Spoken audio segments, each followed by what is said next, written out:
So you want to tell everyone what the fuck happened? So I started it up this morning, and like right around there, my check engine light or maintenance required light started flashing, and then about a minute later, it just went away. Hasn't come on since. Well, it'll happen again when I start it up. I'll show you. It's weird. It only happens on the startup. This has never happened before. See, and then that'll start flashing. Oh, that's a maintenance required light. Yeah, that's the check engine light for this car. Are you sure? Yeah, I guarantee there is no other check unless there is a check engine. Yeah, there Shit, is. okay. Never mind. That's going in anyways. Please no. You fucking retard.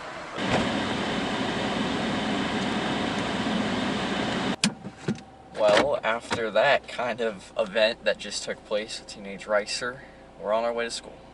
But anyways guys, today I just want to explain that we are no longer doing daily uploads.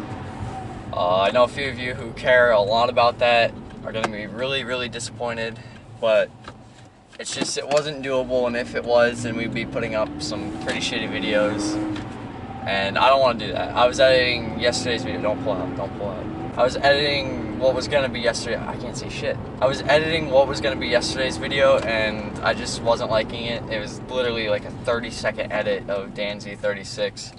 That's why I didn't upload yesterday. It actually broke like our 150-day upload streak or whatever crazy shit it was.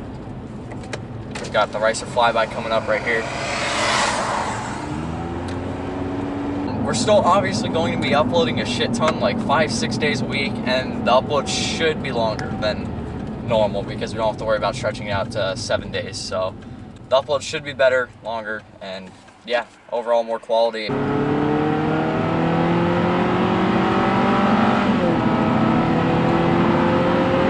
Yeah, I just want to get that out of the way so you can still expect like a 7-day upload week from time to time, but just don't expect it every week. Obviously, like I said, we're still going to upload 5-6 times a week, so really there's still going to be a surplus of content. But anyways, today's topic is going to be what is the best first car that you can get, because this is honestly a question that we get a shit ton in the comments. What the fuck are you doing? People in front of me have a kid in the back seat, but this truck doesn't have back seats. So if I rear-end them, that kid's dead. I mean, obviously, all the cars that you see on the channel are our first cars that we've had and owned. Except for Dan. I think Dan had a truck before his E36, but he sold it to get the E36, like, as soon as he got his license, I think. I could be wrong, so Dan, correct me in the comments. But honestly, for the best first car, there is no, like, set car really that's like the best car to get. I mean, obviously some cars are better than others, and I'll tell you that, but there really is no like set car that you want to get. I mean, if you're a car guy, just get something fun, really. I mean, that's all that matters, is just how much fun you can have in a car. That's like the most important thing. And also, having a fun car doesn't necessarily mean that you have to have a bunch of horsepower either. Like, I have 180, 170 horsepower, and I still have a shit ton of fun. I mean, look at this, I can pass people up. Pulls.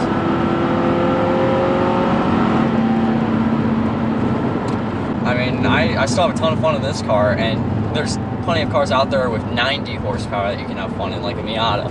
And that Miata, barely any power, but it's honestly probably the most fun you will have in a car, and that's why I'm shooting to own one by this summer, and that's why Robert's going to get one pretty soon, and that's why we're all pretty much getting one pretty soon, so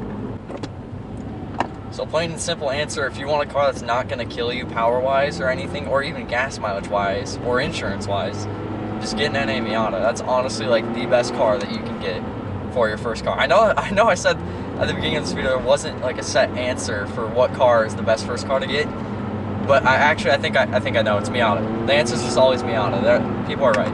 But obviously the Miata isn't for everyone out there, and some people want rear-wheel drive with more power, or perhaps just all-wheel drive, and that's understandable. There's plenty of great all-wheel drive cars out there. It's just a matter of what you can find and what's honestly good and reliable. So like, say you want, this isn't all-wheel drive but another rear-wheel drive car, say you want an E36, you gotta know that it's not reliable at all, like at all. So unless you know like a German mechanic, then I wouldn't get an E36, or if you know how to work on cars, then. I mean, honestly, for your first car, you're going to want something reliable, because when you have your first car, all you want to do is just go out there and drive. And when you just drive like that much as like a car guy with just got his license and a car, you're going to be driving quite a bit. So reliability plays a huge factor in that, and so that's definitely a thing that should be looked at. I mean, you don't want to go buy like an older Audi A4 with 250,000 miles on it and think it's going to be reliable, because it's not. That thing's going to be in your garage most of the time. Not saying Audis are bad or that all German cars are bad, but they just have a tendency to be unreliable. I mean, any car really after 250,000 miles is unreliable, unless it's a Volvo. Dude, Volvo's a whole other league, dude. A lot of people also asked me if there were any other cars I was looking at while I was looking at the TC, and I was looking at G35s like 2 days before I got the TC, and I love the G35s, but I honestly just couldn't find one that I liked, because they were all kind of in my price. All the ones in my price range were kind of like, I don't know, they just didn't look good. And it was a decent price range too. It's not like I was looking at fucking $2,000 G35s. I was looking at some pretty nice ones, but yeah, I shouldn't say nice ones. They were pretty shit. Let's see if Teenage Racer wants to race me.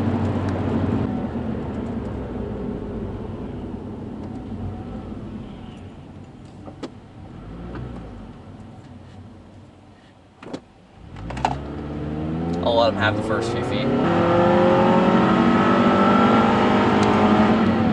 The poor kid. But basically, if you're looking for your first car, just find something that you enjoy. Look for a variety of different cars. Go look at them, and whichever one surprises you or whichever one you like the best, go with that. And by that I mean an NA Miata. So go buy an NA Miata. No, I'm just kidding. But in all seriousness, just find something that you enjoy to drive, and honestly, you'll have a good first car. That's all that matters, really, is how much you enjoy driving.